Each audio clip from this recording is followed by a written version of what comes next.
Ανέρων έκικου. Οι μόχθεους ζητούνε διέπισε. Welcome to Alexandria, a commercial hub.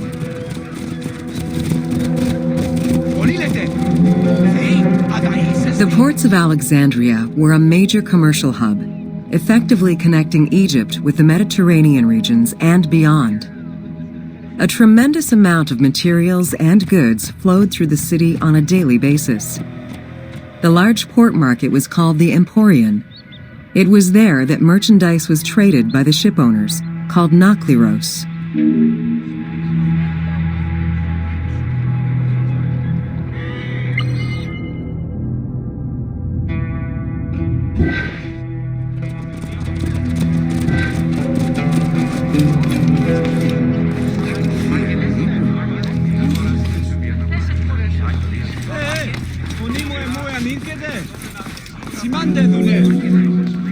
Food and other artisan work streamed out of Egypt. Ceramics, glass, golden rings, and minted coinage. The local potters, using traditional Egyptian techniques, competed with those from abroad, and the textile industry flourished. What Egypt did not produce itself was acquired through trade, using local resources such as wheat and papyrus. Most sought after was pine wood from Syria, iron and marble from the Greek islands, gold from Spain, and exotic fruits from Europe. All this commercial activity contributed to the already decadent wealth of the city.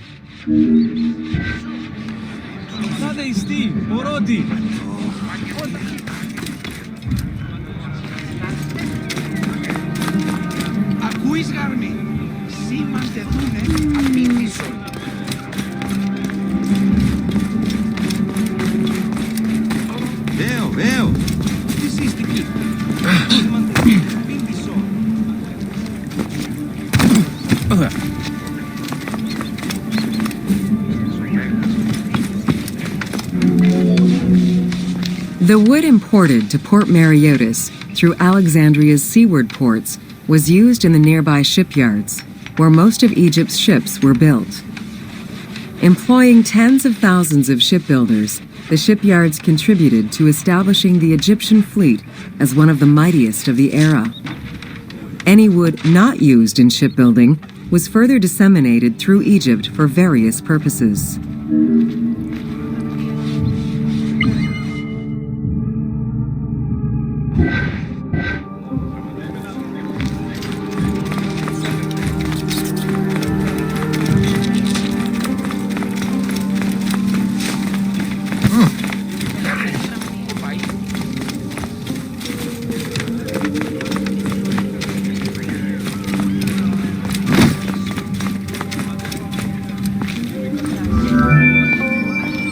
The southern port of Lake Mareotis was the biggest in Alexandria. Save for a branch angling westward, the lake's size in the Ptolemaic era was roughly 40 to 50 kilometers from north to south.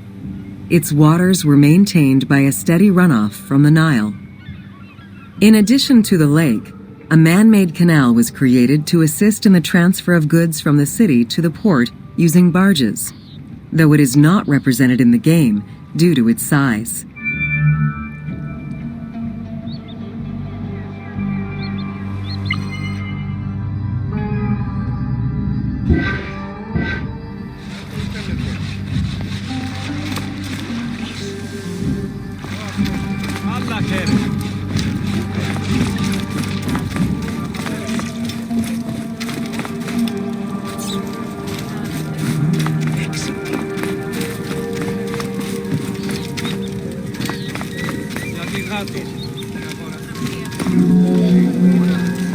Banking was one of the most distinctive innovations brought by the Greeks to Egypt. The centerpiece of Alexandria's wealth was the royal systematization of taxes on almost everything. Basic items such as salt, oil, beer, wheat, and linen were heavily taxed. As a result, the royal treasury of Alexandria was able to ensure the economic stability of most of the administrative areas of Egypt.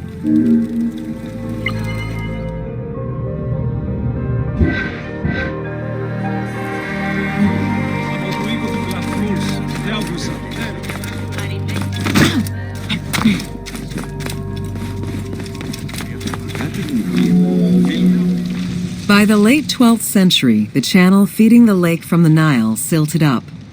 Lake Mareotis lost its connection to the Mediterranean, as well as most of its water, as the lake slowly evaporated to a fraction of its former size.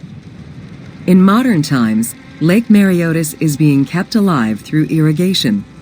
However, only about 17% of its original size remains.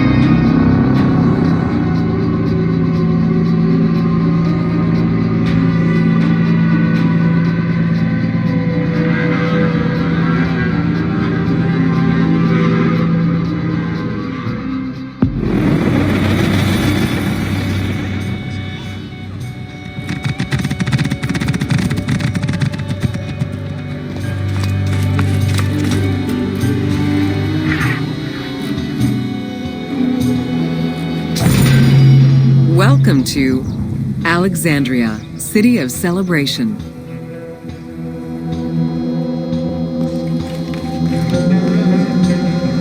Like most Greek cities, Alexandria offered multiple forms of entertainment. Most were related to cults, religious practices, and the festivities surrounding those practices. Among those festivities, the most important ones were the dynastic celebrations, instituted in honor of the deified Ptolemaic kings and queens. These celebrations could go on for many days and included sacrifices, offerings, processions, and public banquets.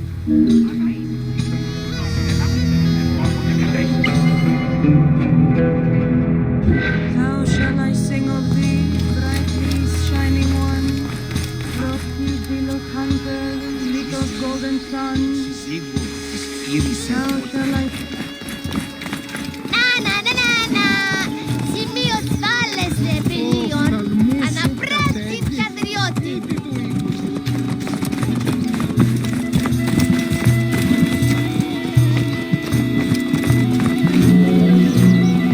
Games and competitions were organized whenever possible in locations such as the stadium, the hippodrome, and the gymnasium.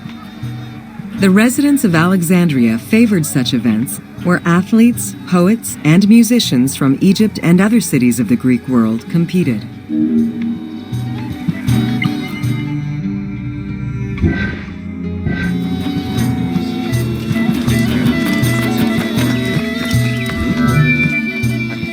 Like all good Greek cities, Alexandria had a theater. The architecture of this structure is Roman in style.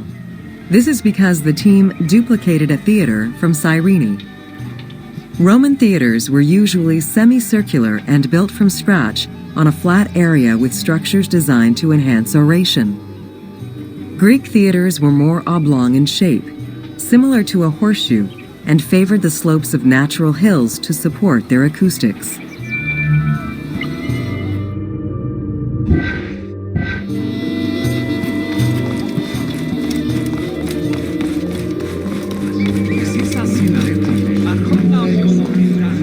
At the theater, one could witness the plays of contemporary comic and tragic authors.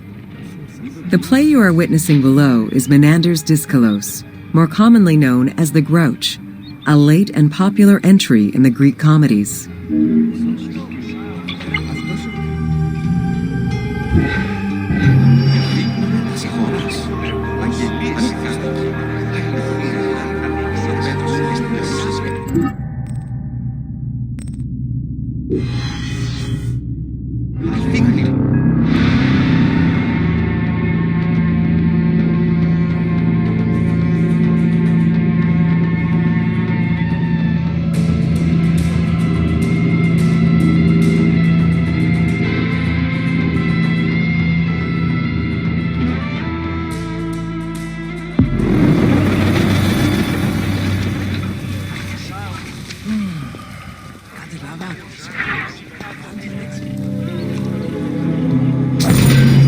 Welcome to Education in Alexandria.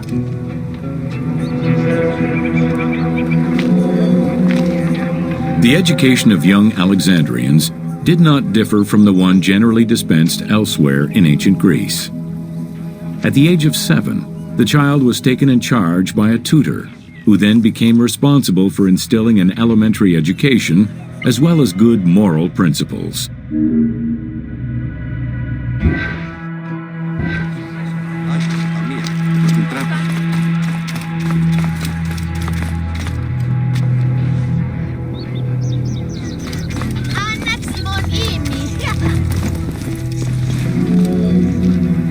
Teaching was generally done outside, in the open air.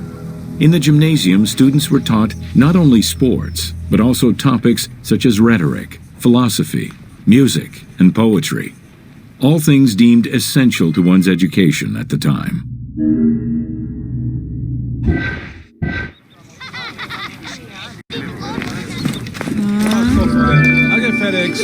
Here, both girls and boys are shown attending a class given by one of the rhetoricians of the era. The team made the choice to show both genders attending class within the context of the game world. Even though it is historically inaccurate, the team felt it was not necessary to prioritize historical sexism over inclusive gameplay.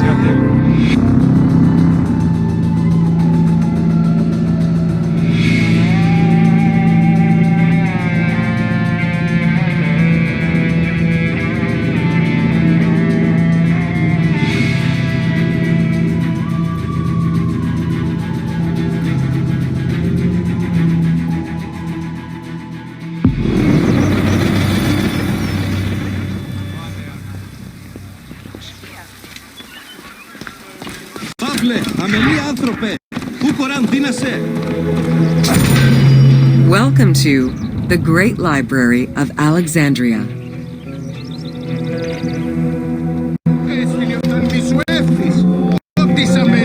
Near the district of royal palaces and within the Moseon was the most famous library of all antiquity. The Library of Alexandria was built to house all of human knowledge. At its pinnacle, the library was believed to contain over 700,000 parchments.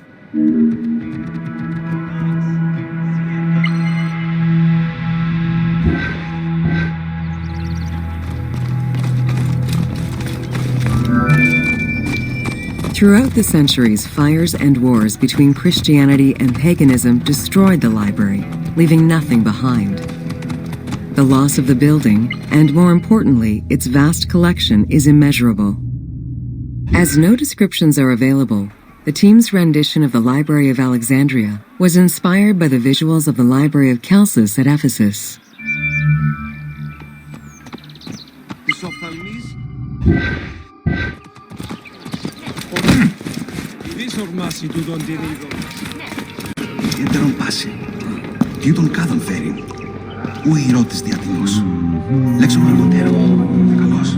While much of the collection was purchased at the government's expense, the library also obtained books through other means. Any books owned by travelers coming through the city were seized to be copied for the library. The copy would then be returned to the owner, and the original entered into the library's collection.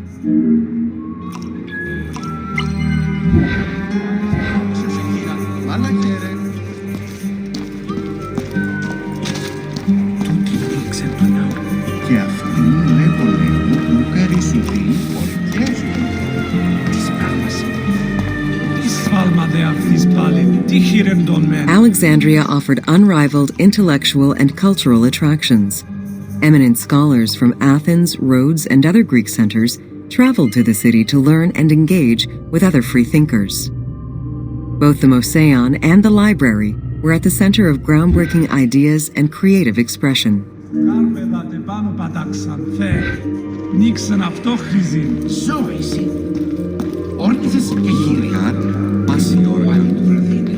The great minds of antiquity were usually well versed in many disciplines, which were often associated to specific schools of thought.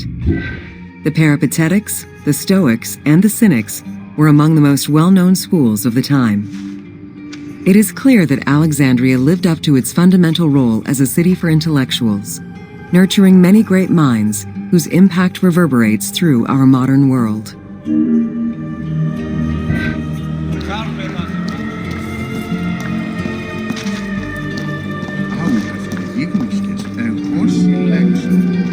Hypatia of Alexandria was a Greek mathematician, philosopher, astronomer, and inventor. Though born in Greece, she eventually migrated to Alexandria, like many great minds of the time. It is there that she became the head of the Neoplatonist school of Alexandria. From most accounts, she was highly respected by her fellow Alexandrians, both as a teacher and a philosopher. With her death, the age of great ancient scientific discoveries came to an end.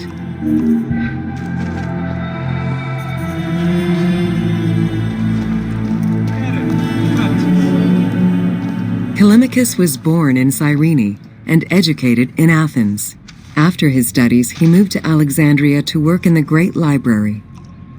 A poet and a critic, he strongly rejected the epic format of Homeric poems and instead fervently supported a shorter, more judiciously formulated style of poetry. His epigrams and elegiac poems were emulated by later poets. His work was extremely popular, second only to Homer's own works.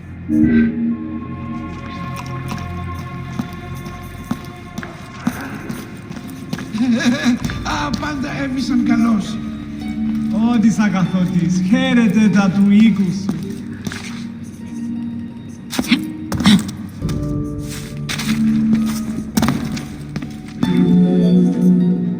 It was in Alexandria that mathematician Euclid, the father of geometry, wrote the Elements, laying out the foundational work of what would become modern algebra and number theory. Euclidean geometry would become one of the most influential systems in the evolution of mathematics.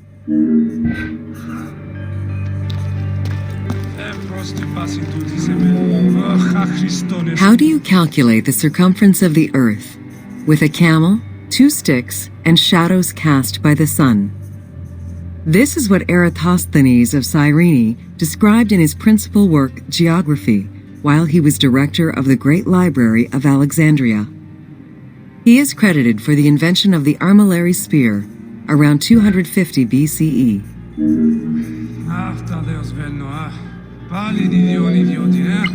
How do you calculate the circumference of the Earth? With a camel, 2 sticks, and shadows cast by the sun. This is what Eratosthenes of Cyrene described in his principal work, Geography, while he was director of the Great... The earliest known and most complete armillary sphere of antiquity was the Meteoroscopion of Alexandria, with an imposing 9 rings compared to the 3 or 4 of most other astrolabes.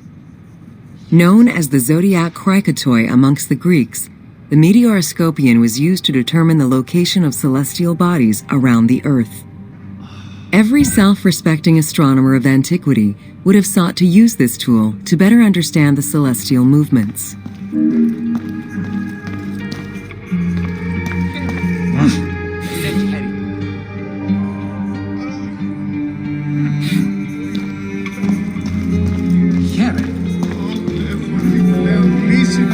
Pythagoras of Samos was a well-known and respected philosopher and mathematician.